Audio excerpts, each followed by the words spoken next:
Barnett, that was the happiest day of my life. I had Chris with me again. Alive. Safe. Only it wasn't Chris, it was a stranger. A stranger who was so filled with hate that he didn't even seem to know I existed. A stranger with one terrible obsession. To find the man he called Judas. And kill him. Easy now, Miss Sterling. Let me get the facts straight. When did this boy of yours disappear? Yesterday.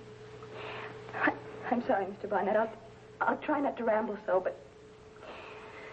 Anyway, Wednesday, the night before last, Chris and I had a dinner date. He was very late. When he finally arrived, there was a look on his face that really frightened me. Like... Well, I never want to see that look again. And all he said was, I think I've found Judas. Judas? He didn't let slip the man's real name? No. What about the Army? Couldn't they straighten him out? Did everything they could to reorient him. He seemed to respond. He was all right when they gave him his discharge. I thought I might be able to help him straighten himself out. Now he's gone. His landlady said he didn't leave any forwarding address. He just moved out and told her to hold the room for him. Did you try contacting any of his buddies? Oh, I don't even know who they are. All I know is that Chris is somewhere in this city tracking down this Judas. Oh, Mr. Barnett, will you help me? Will you try to find Chris before... Excuse me. Hello? Barnett? Who's this? Chris Janowski. Yes? Stay out of this, Barnett. Listen. I'm saying don't get in my way, Barnett. Hold it, Chris. Chris! Sir, I'm handling this my own way. Chris, darling. Hello? Hello? Chris? No. Mr. Barnett, can you trace that call? No, it wouldn't help us anyway. The call was probably made from a phone booth. He must have followed me. Read your name on the mailbox.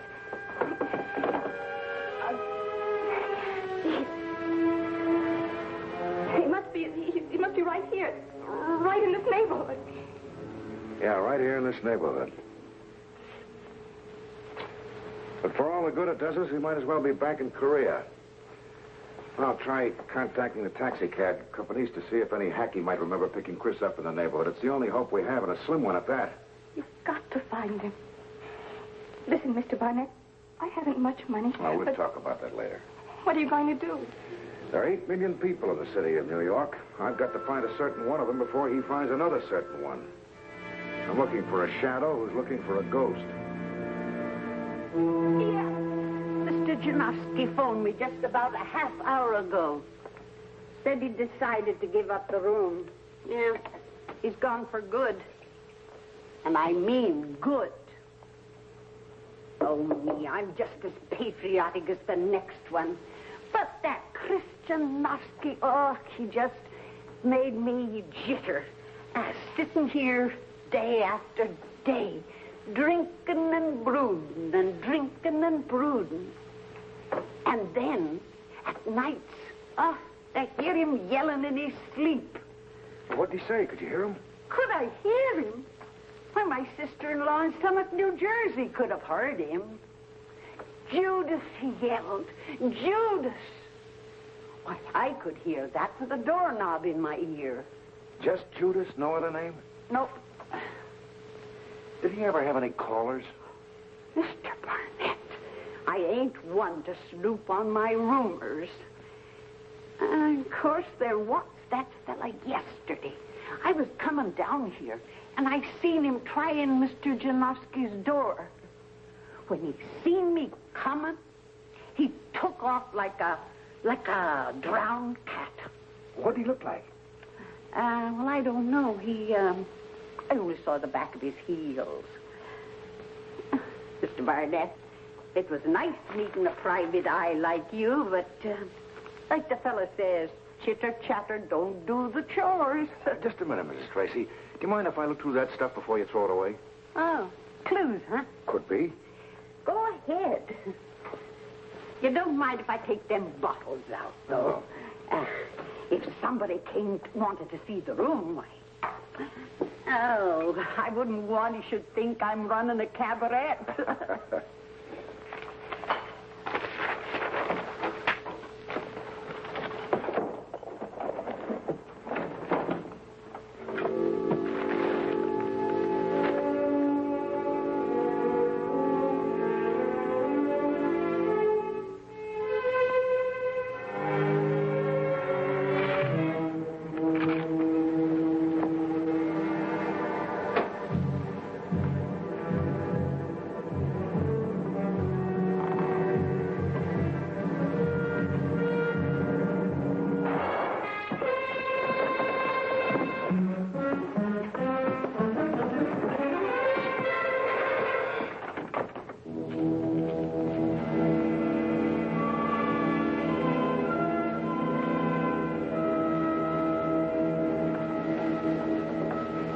Find anything interesting?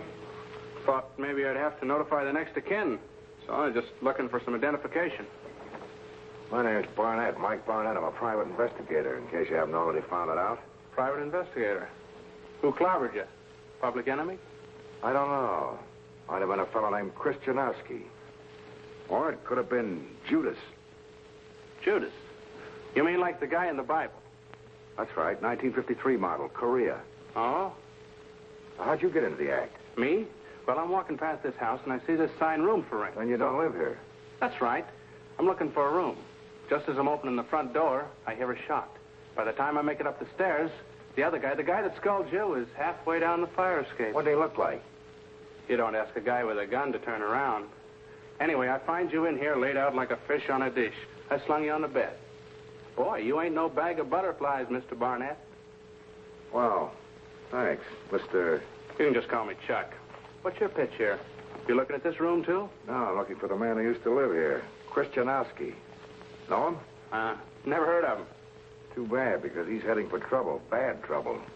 He needs a friend to straighten him out. Yeah? Well, sorry I can't help you out. Maybe you ought to let Chris let this guy square things away for himself. If somebody doesn't find him, he's in serious trouble. If that's the way the ball bounces.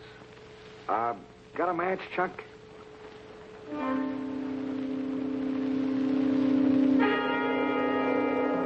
Thanks. Well, as long as you're okay, I guess I better be shoving. Who's Vito? Vito? Who's Vito? That's what I just asked you. Buonvenuto Vito. What's that? It means welcome home, Vito.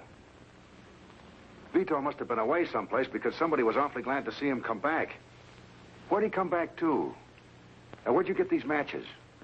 So, who knows where you pick up matches?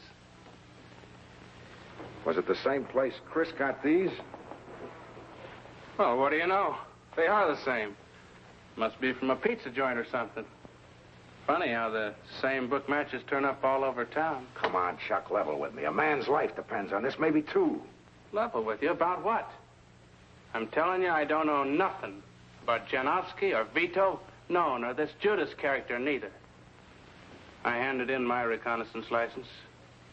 Why don't you try the same thing? Mr. Barnett, Mr. Barnett, there's a cop downstairs.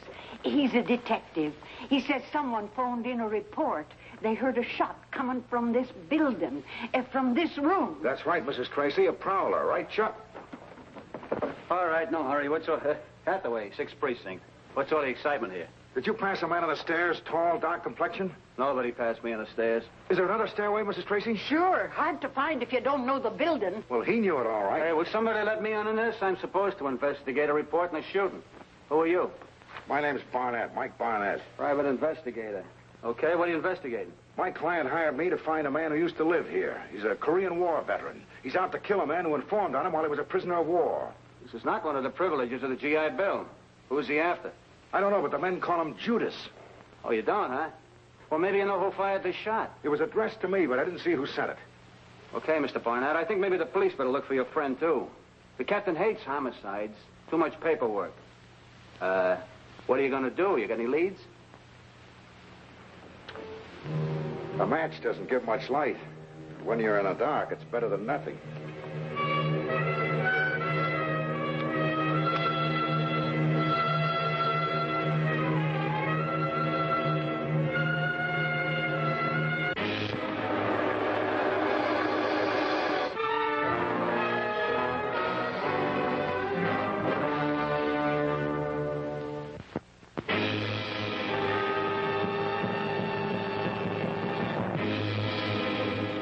Since your name is on this matchbook, I just thought you might remember who you made up the order for.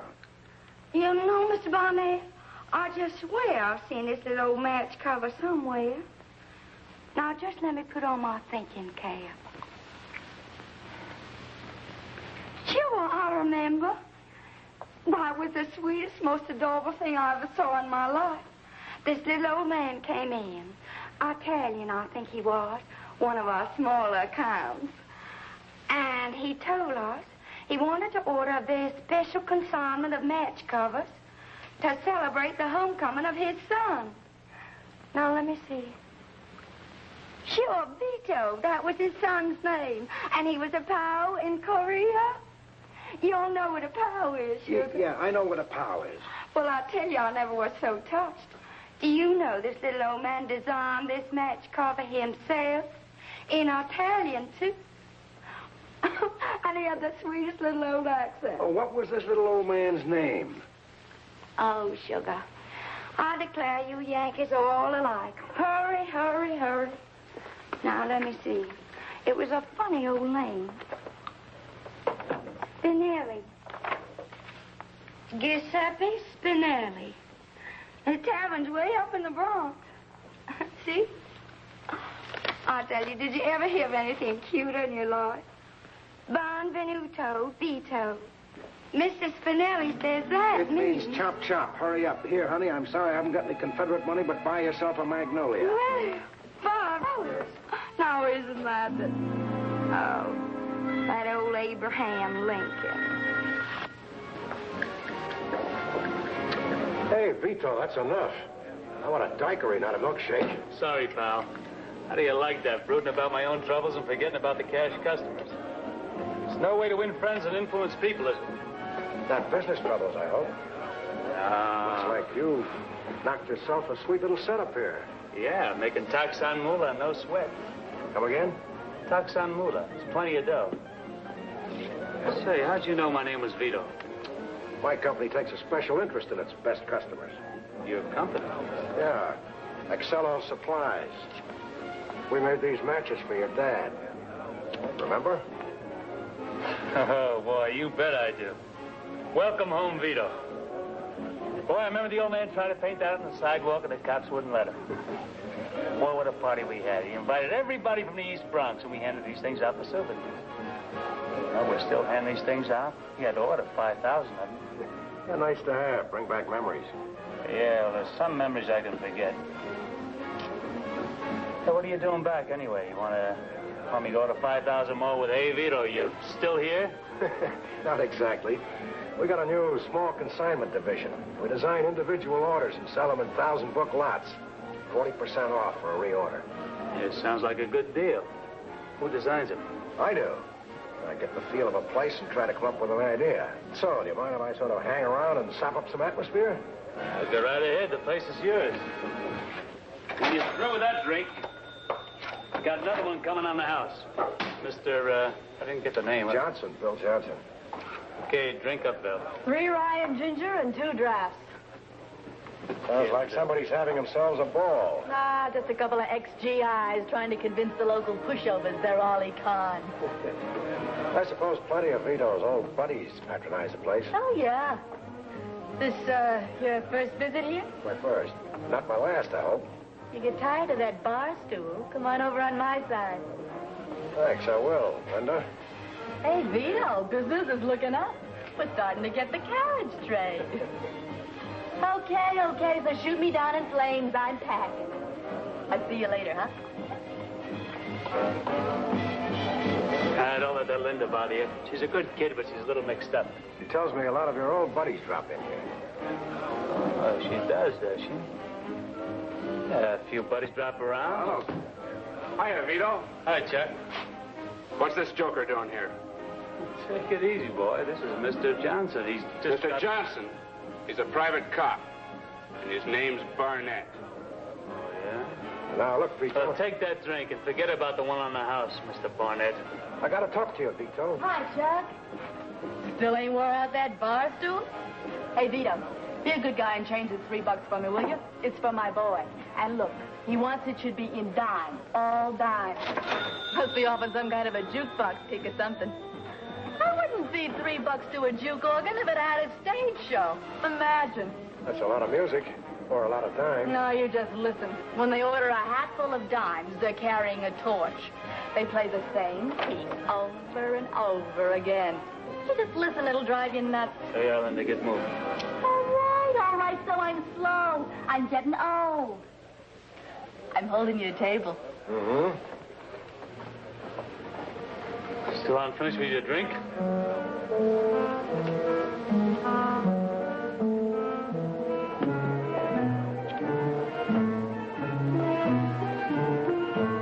Looking for something, Mr. Barnett?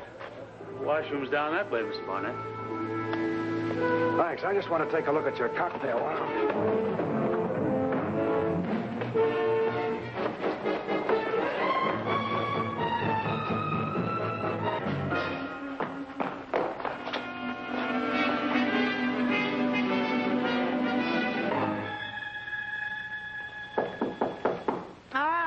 Knock harder and the door will open. You get out of here. Stay away from me, Mr. Barnett. I got nothing to say to you. I think you've got a lot to say, Linda. I told you to get out. Vito gave me orders. Talk, Linda. About a boy who wanted $3 changed into 30 dimes. Let's talk about Chris Janowski. Chris? I don't know what you mean. I mean 30 pieces of silver. The price Judas was paid. Judas? Listen, honey. Right at this moment, you're the only one who can keep Chris from wrecking his life. No. I'm scared and I'm staying out of this. I want you to meet someone. I don't want to meet anybody. I met you and I told you I'm... Just a minute before you finish.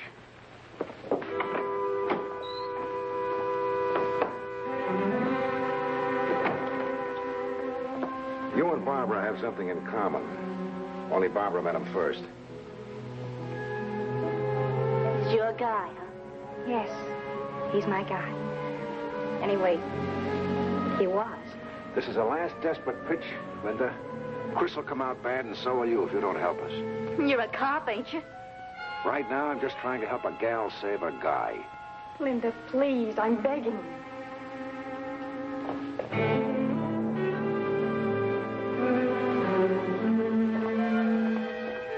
We gotta make it snappy. Chris usually spends the night at Vito's place, but the condition that boy's in, you never know when he'll wander. Now, remember, you ought to wait right here. When Chris is ready to talk to you, Linda will come and take you to him. I should go with you now. No, this is the best way. Don't worry, honey. We'll straighten that boy of yours out. If we have to break him in half to do it. Thanks, Linda. We better get moving. Yeah, well, I'm still feeling noble.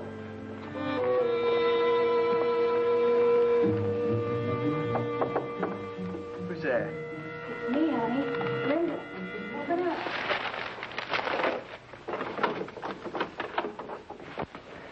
You heard any more from Barnett? Barnett thought he'd better make a personal visit first. I warned you to stay out of this. Put that down, Chris. You and I have got to talk sense. We're not talking about anything, Barnett. Not even Barbara? Shut up. Shut up. She's waiting downstairs, Chris. Linda's going to bring her up here. The world is full of Judases, isn't it? And they aren't all men. You gotta see her, Chris. No. I wanted to forget all about me. Because I've forgotten her. I've forgotten everything. Except Judas? Except Judas. I know where he is. My buddies and I set it up for him to come here. Right here to this room. And when he comes through that door, I'm going to give him some back pay he's got coming to him. You can't handle it that way, Chris. The Army's got machinery for this. There's still laws against treason. He's entitled to a fair trial, and if he's guilty... He's had his trial. Back at Paiutang 2 years ago. He had a trial. The whole month to hold it. 10-minute sessions sneaked out of our one recreation hour a week. He was convicted by better men than he is who are dead today because they were better men than he is. Chris, listen. As for you... Oh, good. See, you got Janowski. Nice work. Now maybe I'm going to take over. Right in there pitching, Hathaway. Good old 6th precinct. It is a 6, isn't it? Yeah, that's right, Mike. Now, if you don't mind, I'll take over. Take over what? What'd you say your prisoner's name was? Janowski, Chris Janowski. How'd you know that was his name? Well, that's what you told me last night when I was investigating that gunshot. No, I didn't. I never even mentioned his name. And you never asked it, because you already knew it when you fired at me in the dark the first time you came in there thinking I was Chris.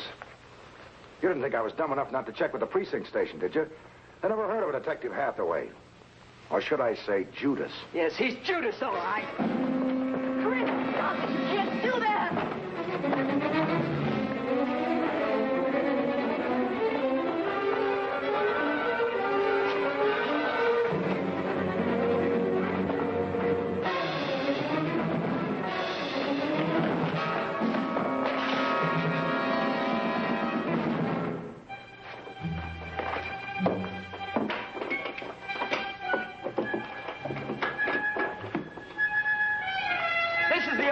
Hathaway.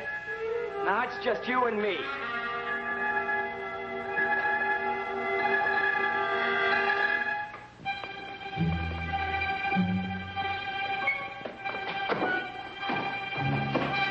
You're not going anyplace, Hathaway. And I got all night.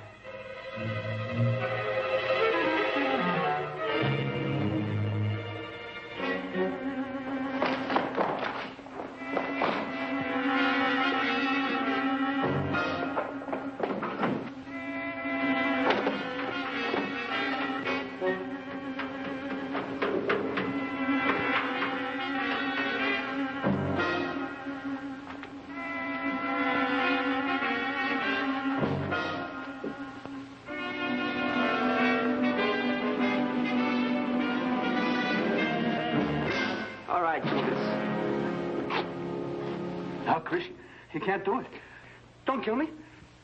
I had to inform. The torture me day and night. I had to talk. I had to tell him. You weren't tortured. You talked because you wanted to. You didn't care who they killed as long as you got yours. Here. Take this. The 30 pieces of silver. This is for those guys who froze to death because of you.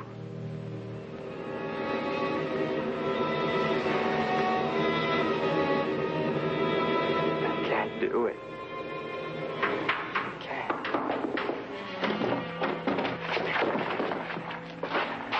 All right. It's my time now. And I'm not gonna weaken. The minute I heard you were out to get me, I decided to get you first. This is self-defense. I'm shooting down a psycho who's trying to kill me.